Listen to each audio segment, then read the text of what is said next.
Good night. Good night, Barbados. Good night, Bradshaw. Good night to the Barbados Labour Party family. Good night to all the people who are listening live online. Tonight, I come to you to talk very plainly, me and you in this constituency, because you have some decisions to make on February 11th. There are about 96 people who have contested across the various constituencies.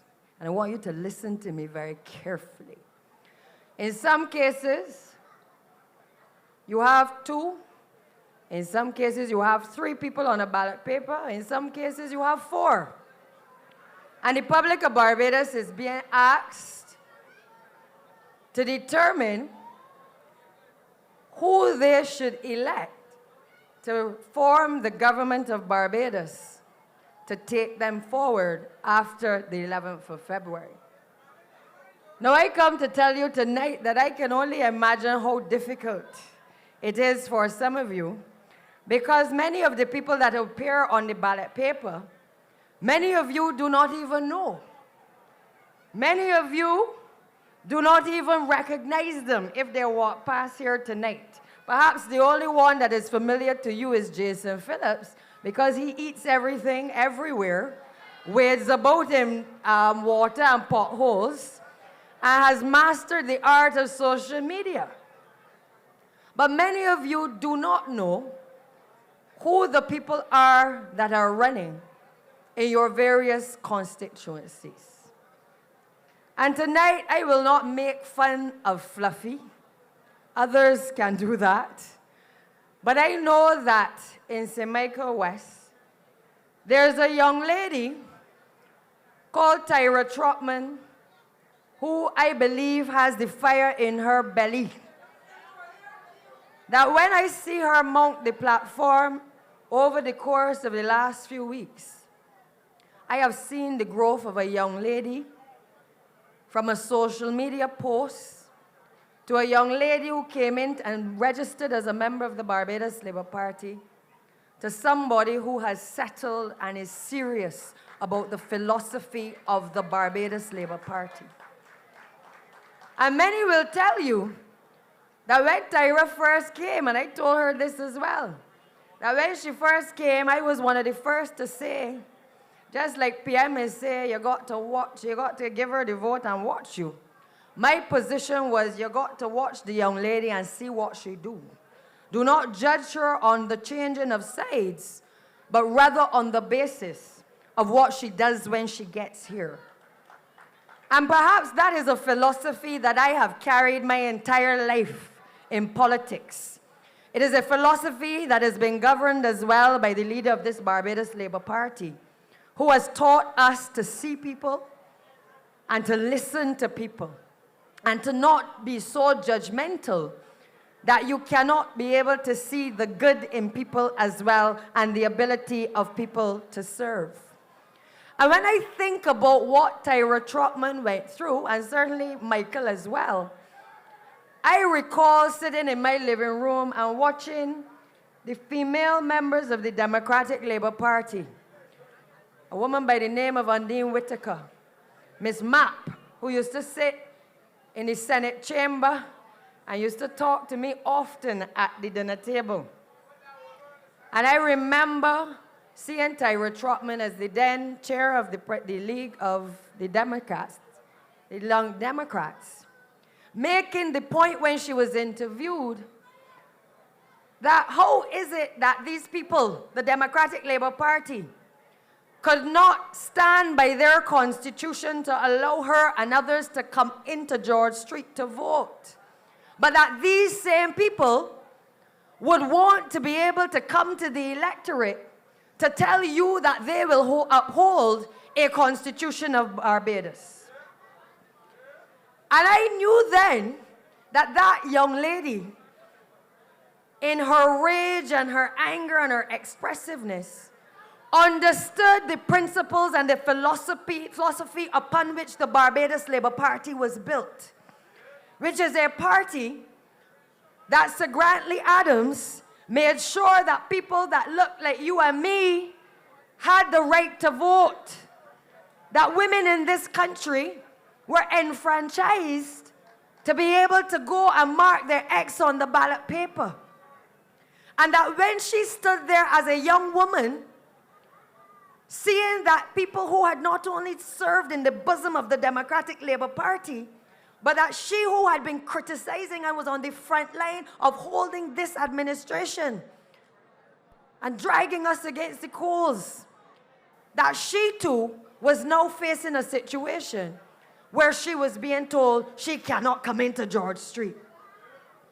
And I believe that Tyra understood then that the Democratic Labour Party was not the place for her. That a Barbados Labour Party that had fought for the rights of the workers, that has fought for the rights of our people to be seen and to be heard and to be enfranchised in this country, that her place was better served in the bosom of the Barbados Labour Party. And I say to you tonight, you see that young lady, she would tell you last night she was kicking butt up in Parkinson Field. I don't mind she come down here in her high heel shoes tonight, but I made sure that I gave her a pair of red trainers to wear so that she can kick Fluffy and anybody else on the ballot paper out of St. Michael West.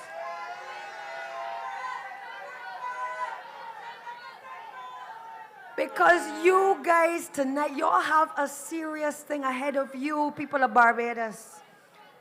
Do you understand that when you shift philosophy, that you cannot be trusted? The Democratic Labour Party does not even resemble itself. It looks at itself and it does not know who it is masquerading as anymore. I remember being in Parliament with Frundell Stewart, former Prime Minister. And I remember when they dismantled free education at the tertiary level to our young people, making sure that young people and even the women had to choose whether they would go to university or their children would go to university. I remember him challenging him about Barrow's legacy and what he was doing to dismantle free education in this country. And I remember his words saying to me, but Santia, he said education should be free, but he didn't say it was to be free forever. And it was then that I understood that when you shift from your philosophy, you can no longer recognize the people sometimes who come to ask you for the vote. The Democratic Labour Party is in shambles. It no longer resembles Barrow. And you have a man who leads the Democratic Labour Party now, who was once a member of the Democratic Labour Party, stood firm by the principles of Errol Barrow, promoted the legacy of Errol Barrow, and then when it suited him, he jumped on the ship of the Barbados Labour Party, and then when it suited him, he went over now to the Democratic Labour Party again. Do you understand what is facing the electorate in terms of your choices? Because any person who is going to be shifting and moving cannot be trusted. And you have heard Ralph Thorne in the Barbados Labour Party lifting up Owen Arthur's legacy, promoting Mia Motley's legacy, forgetting that he was ever a member of the Democratic Labour Party. And now all of a sudden he's clothed in the blood of the Democratic Labour Party and he has forgotten where he has come from. This is a man who vies for the leadership of this country, who did not treat with respect the House of Parliament. I recall this man had 2 cell phones. So when I was sending him messages as leader of government business, I realized that he talking on one and I calling another number and a phone on the desk. That is the person who seeks to lead this country from the Democratic Labour Party. And I say to you tonight that these things must matter. On the other hand, and in contrast, you have a Barbados Labour Party with a leadership that even if when I say the Prime Minister traveling, you can see the fruits of the labor of her travel. Her constituency in Northeast don't want for nothing because she has put things in place to make sure that the people of her constituency do not suffer. And she has also made sure that all of us in the Barbados Labour Party have been equipped with the ability to be able to take the helm and to keep this ship afloat in her absence as well. So when we come to the country and we say we present to you a manifesto, I want you to ask yourselves, how can a Democratic Labour Party that told you they have seats are moving, they got 30 candidates, they already called the election, not even as of today be able to tell you when they are planning to launch their manifesto? Where is the manifesto of the Democratic Labour Party? When we were in opposition, I recall sitting in the opposition office with Owenath at the time. We prepared to come to government. When we were there with Mia Motley, we prepared to come to government. The Democratic Labour Party has been found wanting. And if you are serious about your future, if you are serious about the future of Barbados, then you have to ask yourselves some serious questions about who are you going to vote for on February 11th. What are you getting when you go to the polls on February 11th? Because when you read this document and what we have produced in terms of our achievements, you start to recognize that while the Barbados Labour Party is not perfect, that we have done a significant amount to turn this country around. That we have not been found wanting. That whenever you say to us, you know, you all need to pull back a little bit, that we have made sure that we have continued to consult with you and consult with you. And perhaps in some cases we have over-consulted with the country. But why we do it is because when you've given us a mandate of 30 seats, we understand that we have a responsibility to the people of this country to ensure that we listen to them and that we put people first. So why is it that Prime Minister gets excited about this manifesto? Why is it that the Barbados Labour Party is excited? It is excited because we have laid a foundation. We have been strategic in the things that we have come to office to do.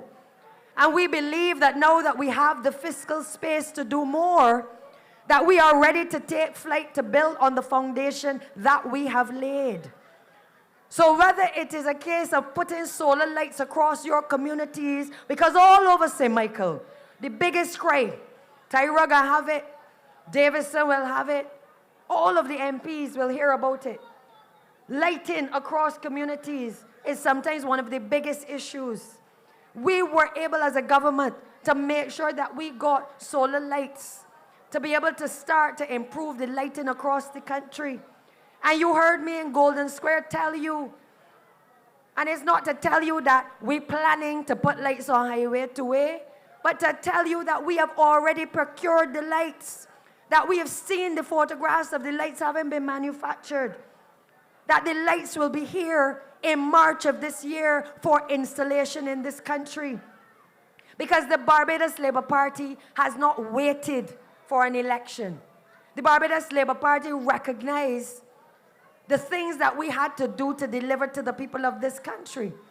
And so while Tyra has been like a bee buzzing in my ear for the last few months about roads and drainage,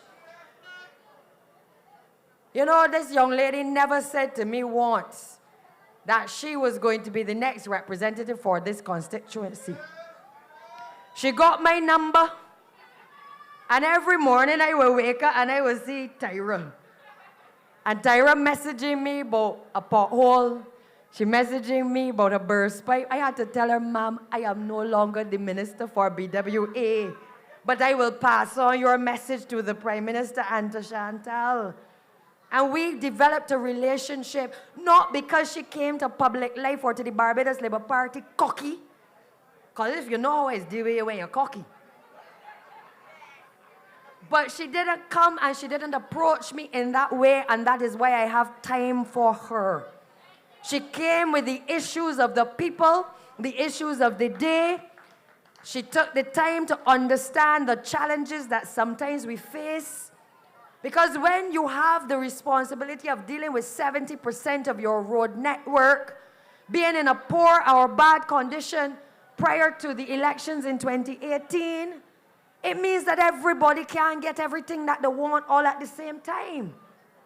So I hear the cries tonight as I coming through the crowd that Dean's Village wants some roads up in there. They feel that they've been neglected up in Powder Road. We get you. And we have the list from our various MPs. I give you that assurance as to the concerns that have been raised. But as everything does, it takes time to be able to assist every single constituency. And the Barbados Labour Party has been systematic in the way it has approached agriculture, in the way it has approached tourism, in the way it has approached its infrastructure. I remember being in the St. James North by-election, and as I drove down the West Coast, seeing the level of development that was taking place across this country. And we have tried to get people here to enjoy what we have.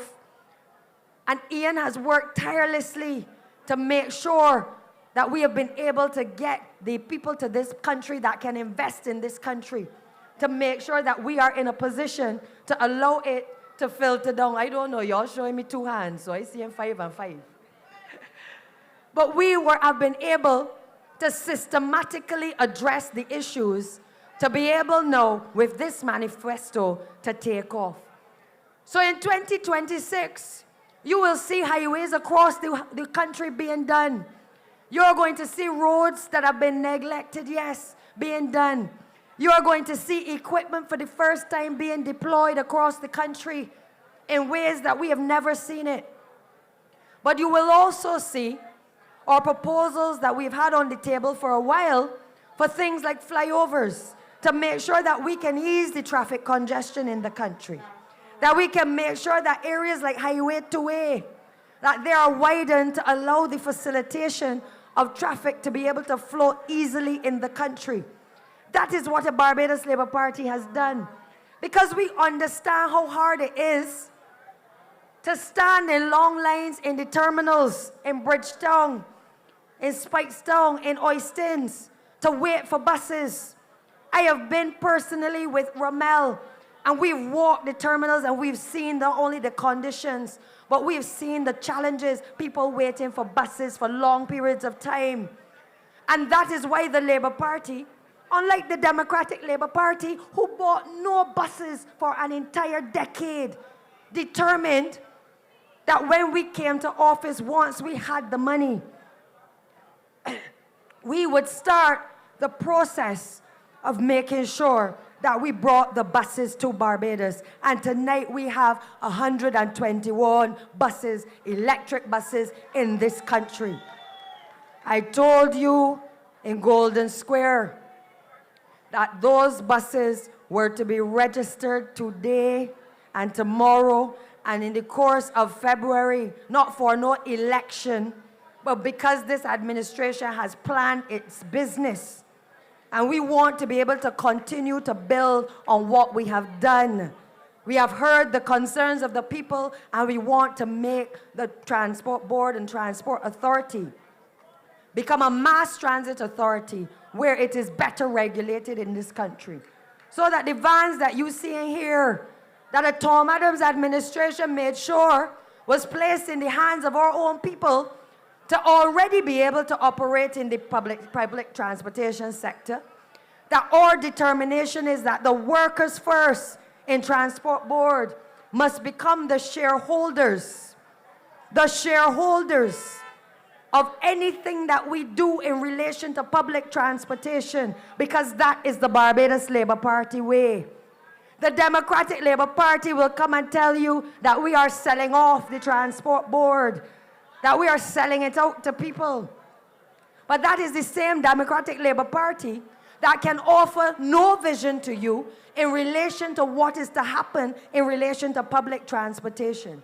You have the former leader, Mr. Stewart, could never tell you what the plan was for public transportation in this country. Never.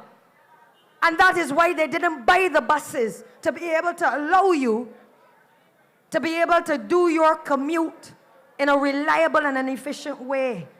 But I say to you tonight that the Barbados Labour Party has not only worked on public transportation, but we have made sure that the trust loans have now been increased from the $5,000 that it was to the $10,000 to now $20,000 in this manifesto.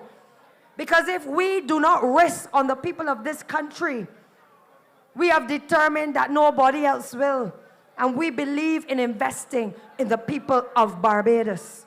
So when Tyra speaks about the programs that she has for this country, she speaks against a background where she can hit the ground running to be able to empower young Barbadians who have ideas but don't know how they're going to get their ideas to come to fruition, to be able to have the opportunity now to be able to go there with their ideas and their skills to develop their businesses.